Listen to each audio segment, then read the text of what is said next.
Hello again, everybody, and welcome to another segment of Hollywood Memories. I'm Dan Roberts, the publisher of The Vegas Voice, and I have the great joy in co-hosting with my favorite columnist, the other woman in my life, and that is Miss Beverly Washburn. Thank you, Dan. Hi, everybody.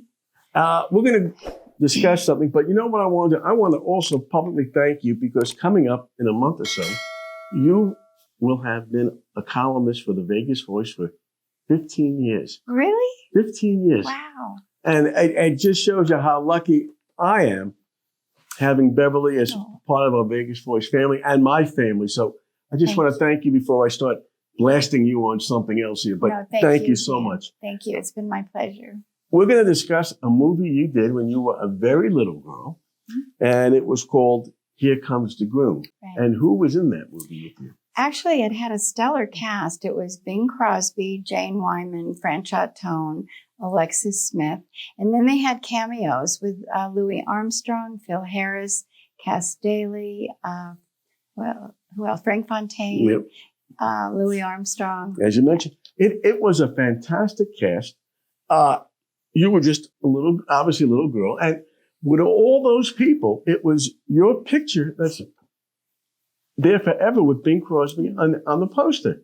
I know. I'm blessed. I really am. And, you know, it was also directed by Frank Capra, who was an iconic director, as we all know. And Edith Head was the costumer, who was quite famous back then. And it actually won the Oscar that year for the best song, which was written by Johnny Mercer and Hoagie Carmichael. And it was called In the Cool, Cool, Cool of the Evening. And yet it didn't do big box office. A lot of people have never even heard of it. Yeah. But excuse me, you were with Jane Wyman. Let's discuss Jane Wyman. Most people, if they remember her, they say, oh, she was married to Ronald Reagan, but she was so much more. Oh, yeah. She was actually married 5 times. 5 times, yeah. And twice to the same man. And she was married to Ronald Reagan. And, you know, I've said this in the past, but being so young at the time, I didn't really know who she was, but she was so sweet to me. And at Christmas time, she gave me this beautiful dress. Let's put it on right now. Yeah, there you go. Oh yeah, and which I still have. Can't fit in. You still have it though. Can't fit in. But it was just such a joy to work with her. And on the set, you know, she would just call me over and have me sit on her lap, and she was just such a sweet, sweet lady. And but you had no idea who Jane Wyman was. Not really. Not until I became older. And then she had a TV series. It was called Jane Wyman Presents Fireside Theater or something like that. And she had me do a little spot on that show many years later. And then later it was changed to the Jane Wyman Theater, I think. And then, of course, she did Falcon Crest, and she won an Oscar for Johnny Belinda, and she was nominated 4 times. And I've got her autograph, of course, in my autograph book. And on the photo, she wrote, "You are an angel." And I just treasure that photo so much. And, you know, I was thinking about her this morning, and I thought, you know, she would be 108 now. Really? Yeah. Yeah, it's a couple years older than I am. No, far from it. But, you know, when you did the movie, talk a little bit, what was the movie about? Let's go with that. Well, Bing Crosby plays this newspaper reporter, and he's engaged to Jane Wyman, but she gets tired of waiting for him because he keeps putting off getting married. And so he goes to Paris on an assignment, and there he ends up adopting a little boy and me. And you. And anyway, but she gets tired of it, so she gets engaged to a millionaire played by Franchot Tone. And it's a comedy. It's very cute. And then in the movie, there's a scene where Jane Wyman sings with Bing Crosby in the Cool, Cool, Cool of the Evening. And she was quite a good singer. And so they wanted me to actually look younger than I actually was. I was 6, almost 7 at the time. So they wanted it to look like I didn't have any teeth. So every morning I would have to go into the makeup room, and they had this little bottle. It wasn't paint, but it looked kind of like paint. It was black. Yeah. And then they would paint this black stuff on my front teeth. So when I would smile, it would look like I didn't have any teeth. And then we do this little thing where we always go like that. That was our little signal. That was an ad lib, and they kept it in the film. So they had us do that a few times during the film. And when they put the black stuff on you, did it bother you?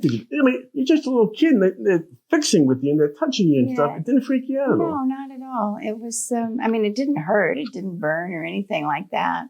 And for me, it was fun sitting in the makeup chair, like with all the adults that would be sitting there. So it was fun. And again, you also with Bing Crosby, who was the star of it. Mm-hmm. Did you know who Bing Crosby was? No.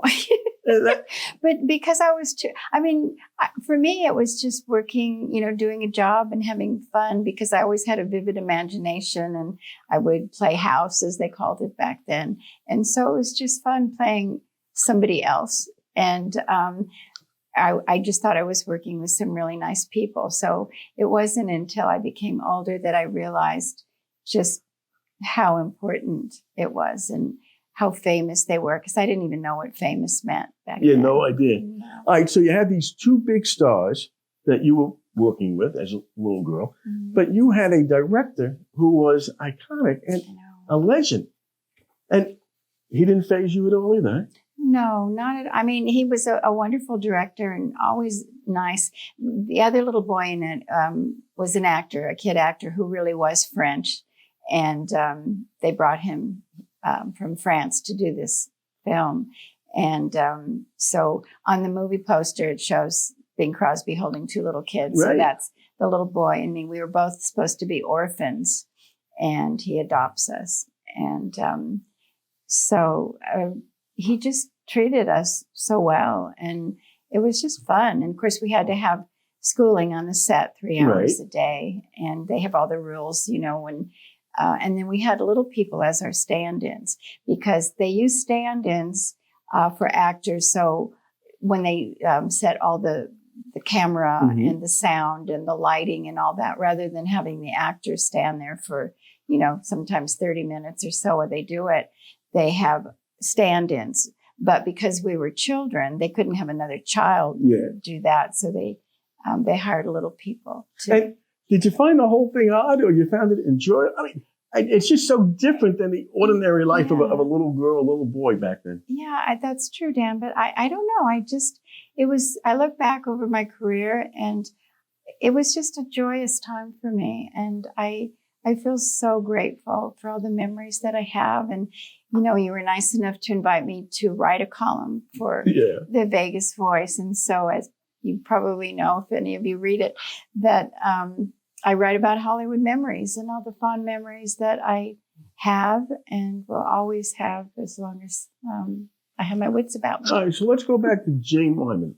She gave you that nice dress. She made you sit on her lap, which kind of makes you can't do that nowadays. You get a little bit nervous, but she just was what kind of person? Just a really sweet woman, just always pleasant, always smiling. It was just a joy to work with her. And I can't say enough about her, really. She's, I always tell you, they were my favorite, but I had so many favorites. And thinking back, working with Jane Wyman and Bing Crosby, they were some of my most fondest memories. And again, just to make sure, you didn't refer to her as Jane and Bing. Come on over here. You always Mr. and you're so funny, Dan. No, I was brought up, it's always, Mr. Crosby and Miss Wyman. And but they just treated us so well. It was just such a fun set. And I was so excited when I later learned that I had been directed by Frank Capra. Yeah, you had no idea who that guy was. No. Between him and you also directed by, I think, Cecil B. DeMille, I believe? Cecil B. DeMille and George Stevens. All these people. Yeah, and didn't have a clue at the time. Didn't have a clue. Well, because I was too young and I couldn't equate or put together, who they were exactly. Like they were famous, because I didn't know what famous meant. So for me, it was just being directed by nice people. But these directors sometimes had a hard time working with actors and actresses, and they could be difficult. They never gave you a hard time. No, that was it. No, but you didn't give them a hard time either, I assume. No, I wasn't raised. I wasn't raised that way to be difficult. So, I just find the whole thing so fantastic of what you were able to do. Thank you. And again, the thing that I got to kick, because again, I never heard of the movie. I have to be honest with you. Yeah, it's not a popular movie. And yet when I pulled out the movie poster, there you were. Yeah. And I guess you've been on quite a few movie posters as well.